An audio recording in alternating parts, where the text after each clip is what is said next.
Chiefs -10 versus the Texans. This is at 3:05 Eastern Time on Sunday.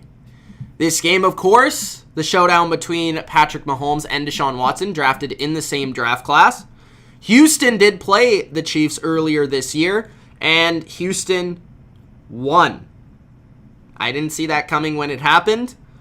The Texans, what they were able to do effectively, they ran the ball down the Chiefs' throats. They threw the ball short a lot to their tight ends, specifically. But the Kansas City defense has changed a lot. They're a lot better than they were in that game. I will note that. And even in that game, where they weren't as good, Watson threw 1 touchdown and 2 interceptions. But he did run for 2 touchdowns. So it wasn't the most effective day through the air. He actually threw 2 interceptions. But he did run for 2.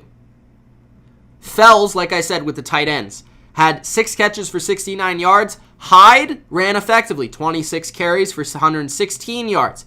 Tyreek Hill had 2 touchdowns in the game. Another key stat here is that Andy Reid, after a bye in the playoffs, is 5-0. His total record in the playoffs, he's played 39, or he's coached 39 playoff games. He is 20-19, nearly 500, just above 500. But after a bye, he's 5-0. So drastically better after a bye, even though it's only been 5 games. All right, the first side of the football I want to talk about is the Chiefs offense versus the Texans defense. If I am the Texans, I will say this to every single defense that plays the Chiefs. Line up in your sub defense and just say, Andy Reid, here you go. Run the ball. I dare you to run the ball. Just do it. Here you go. I'm going to have 3 defensive linemen, 4 defensive linemen. Maybe I'll show some blitz looks. You know, I think something that's interesting in this game is Romeo Crennel. Romeo Crennel did in part with his scheme, force 2 interceptions on Mahomes. What's interesting about this is Romeo Crennel will study the tape of Belichick, and he'll study the tape of Patricia, and he'll study the tape of those games, because if anybody's had okay success versus Mahomes, or the best success versus Mahomes, it's been Bill Belichick. Romeo Crennel knows Bill Belichick. Maybe he'll even call Bill Belichick up and be like, what'd you do in this game? Because he's no longer in the playoffs. So interesting to note is, I could see Romeo throwing out an old school defense where he has a lot of people up, moving around the line of scrimmage, trying to confuse Mahomes. And that could work early on in the game. I don't know if it will last, though. I just think Houston's defense is so outmanned in this game, it is ridiculous. Like, my question is, maybe he can replicate the game plan, but I don't know if he actually has the players to do so. Like, I don't think he actually has the corners to do so. Will Kansas City incorporate Damian Williams in this game? I think he's been really underutilized for Kansas City's offense in terms of being a receiver. He's a good one. And the Texans are not very good versus running backs because their linebackers are slow, and when they're in man-to-man coverage, they can be taken advantage of. Now, I think Tyreek Hill is going to be an absolute issue. Like, who's going to cover him? Is it going to be Roby and a double team? Are they going to have 2 guys on him? Are they going to have a safety deep and a corner underneath? Or how are they going to play Tyreek Hill? Because this is going to be something that's going to be an issue. He scored 2 touchdowns in the first game, and he could score 4 in this game if you don't double team him. Right? Now, they did do a good job versus Kelsey the first time. I think they can do that again. I don't think Kelsey... I don't think Kelsey has been as good this year as he was last year. Or he hasn't really been as good this year as he's been the last couple of years, but he's still a very good player. But I don't think, like, if you stop, I don't think if Kelsey goes for 100 yards, I think you could still win. I think Tyreek Hill is the guy you really need to stop. Now, for the Chiefs offense, I think Sammy Watkins or Hardman, one of these guys is going to have a big game. And because I think that the Texans, Crennel, are going to focus on taking away Hill. So I think one of these guys, whether it's Watkins or Hardman, they're going to have a big play in this game, or they're going to have to step up. And I think one of them will have a big game. Now, flipping to the other side of the football, the Texans offense versus the Chiefs defense. The Texans need to go with the same kind of control the clock game plan they did in the first game. I thought it was a very smart game plan. I think this might have been Bill O'Brien's best game plan all year. That in the New England game, I really feel like O'Brien did a really good job game planning offensively versus those two teams. Kansas City's secondary is going to get a major challenge. I don't think one that they faced all year. Hopkins, Stills, potentially Will Fuller. The question is, will Fuller actually play? Will Fuller play? I bet nobody's joked about that before. Will Fuller. Get it?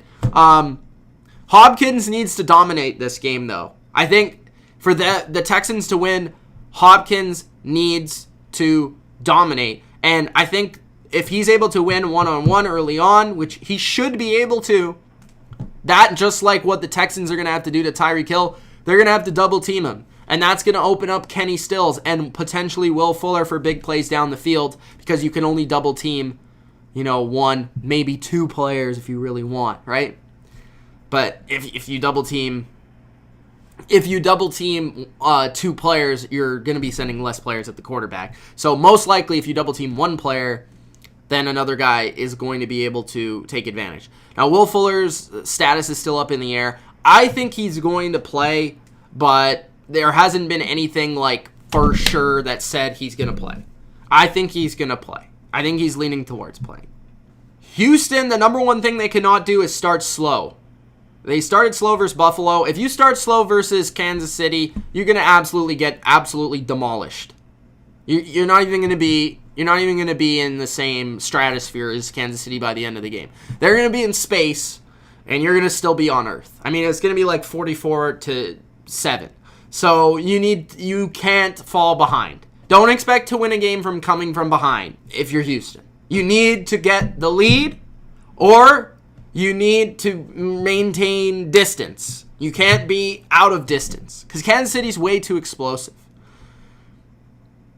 Watson, I think he's gonna need to run again.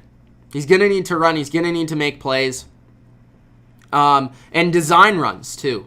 He had those 2 rushing touchdowns in the first game. I think they're gonna have to do that more in this game. Just another element that the Chiefs have to handle. The Chiefs do rank very well versus the pass this year, but I kind of feel like it's a little bit overrated. When you look at their schedule, they haven't really played anyone dynamic offensively. I mean, they played the Packers and Aaron Rodgers, but I wouldn't say they're a super dynamic passing offense. They played the Patriots. Like, we know how bad their offense is.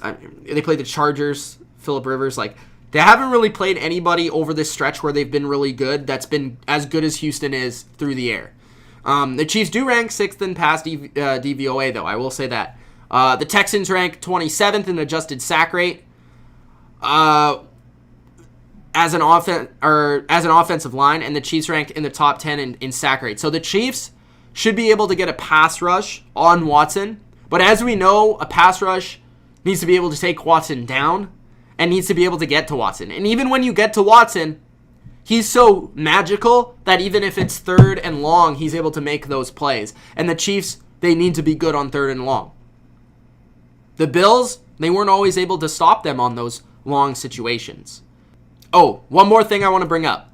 J.J. Watt, Whitney Merciless. These guys, if the Texans want to win, they're going to have massive games. And this is another reason where you can't fall behind. Because if you fall behind, those guys become less effective. Or a lesser part of the game plan, I will say.